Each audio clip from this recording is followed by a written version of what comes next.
भारतीय सांस्कृतिक संबंध परिषद के अध्यक्ष विनय सहस्त्रबुद्धे हमारे साथ हैं। विनय जी, आजादी के अमृत महोत्सव के मौके पर भारत ने नया प्रयास शुरू किया है अपने लोकतंत्र की कहानी को बताने का।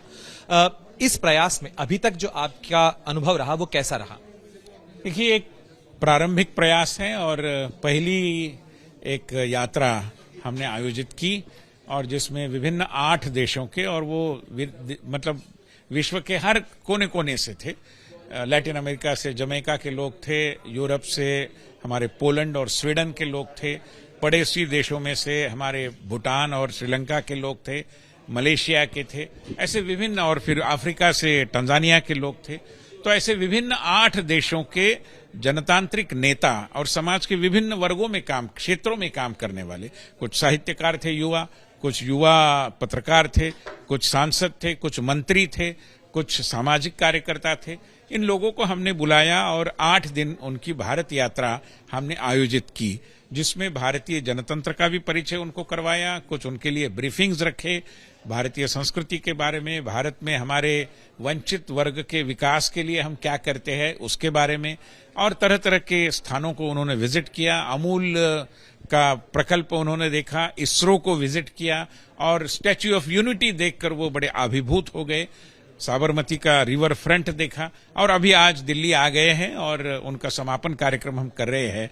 हमने पाया है कि भारत किताबों पढ़ने से और वेबसाइट देखने से समझता नहीं, भारत एक अनुभव है और यहाँ की जनतांत्रिक प्रथा, पद्धति, परंपरा ये कितनी दृढ़मूल है, कितनी बसी हुई, रची हुई है, ये लोगों के अनुभव का विषय बनता है। जी, कई सांसदों को हमने सुना, उन्होंने कहा कि भारत को अपनी कहानी और बेहतर तरीके से बताने की जरूरत है। तो ये प्रयास अभी तक नहीं हुआ, लेकिन आजादी के अमृत महोत्सव के बाद क्या इस प्रयास को आप और आगे बढ़ाना चाहेंगे? निश्चित रूप में बढ़ाना चाहेंगे। हम सोच रहे हैं कि ये जेन नेक्स्ट डेमोक्रेसी नेटवर्क के तहत कम से कम 75 जनतांत्रिक देशों के डेलीगेशंस यहां पर आए। इस समय 8 देश हो गए, अन्य देश के डेलीगेशन भी आएंगे। लोगों की उत्सुकता है, युवा पीढ़ी की उत्सुकता है कि उनको जो भारत समझना है और वो भारत वो समाचार पत्रों की सुर्खियों से और चैनल से नहीं समझना चाहते, वो भारत में आकर भारत का अनुभव करना चाहते हैं। हम इसीलिए उनको ये मंच उपस्थित कर रहे हैं। क्या इस 75 देशों की फहरिस्त में पड़ोसी पाकिस्तान को भी सबक दिखाने की कोशिश होगी कि लोकतंत्र से वो क्या सीख सकते हैं? देखिए, जनतांत्रिक देशों का ही इसमें समावेश है, तो समावेश किनका हो सकता है आप इसकी परिकल्पना कर सकते हैं।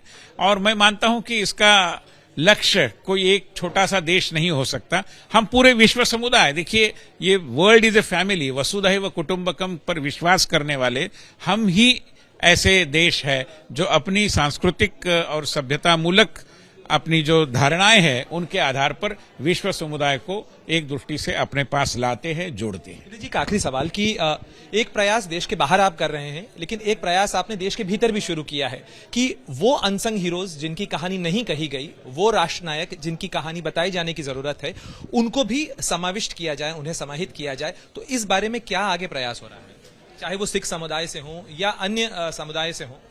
देखिए, संसद की जो शिक्षा संबंधी स्थायी समिति है उसने विगत लगभग 7-8 महीने से भारत के अंदर पाठ्य पुस्तकों के माध्यम से जो जानकारी दी जाती है तो उसकी विषय वस्तु यानी कंटेंट और उसका जो कलेवर है यानी उसका स्वरूप, इसमें परिवर्तन के बारे में बहुत लंबी चर्चा की, बहस की और उसके अंत में अपनी रिपोर्ट प्रस्तुत की है।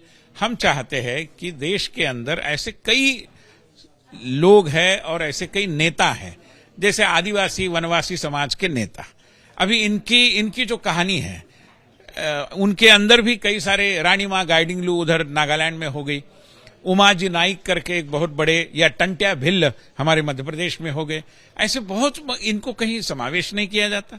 हमें केवल, जैसे किसी ने लिखा है कि फ्रेंच राज्य क्रांति के बारे में, फ्रेंच रेवोल्यूशन के बारे में 4 पन्नों में आप जानकारी देते हैं और भारत के 1857 के प्रथम स्वातंत्र संग्राम के बारे में आप महज 2 पैराग्राफ जानकारी देते हैं।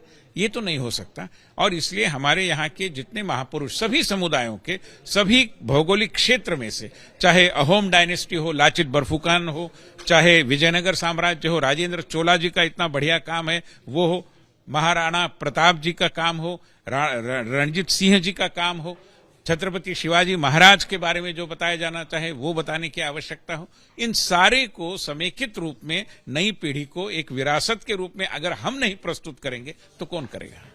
बातचीत करने के लिए शुक्रिया। तो ये थे विनय सहस्त्रबुद्धे, जिनका कहना था कि भारत को अपने लोकतंत्र की कहानी को और बेहतर बताने और सुनाने की जरूरत है, और साथ ही भारत को गर्व के साथ अपने राष्ट्र नायकों की कहानी भी युवा पीढ़ी को सुनाने और बताने की जरूरत है।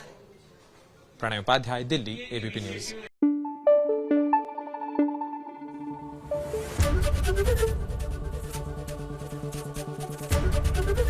एबीपी न्यूज आपको रखे आगे।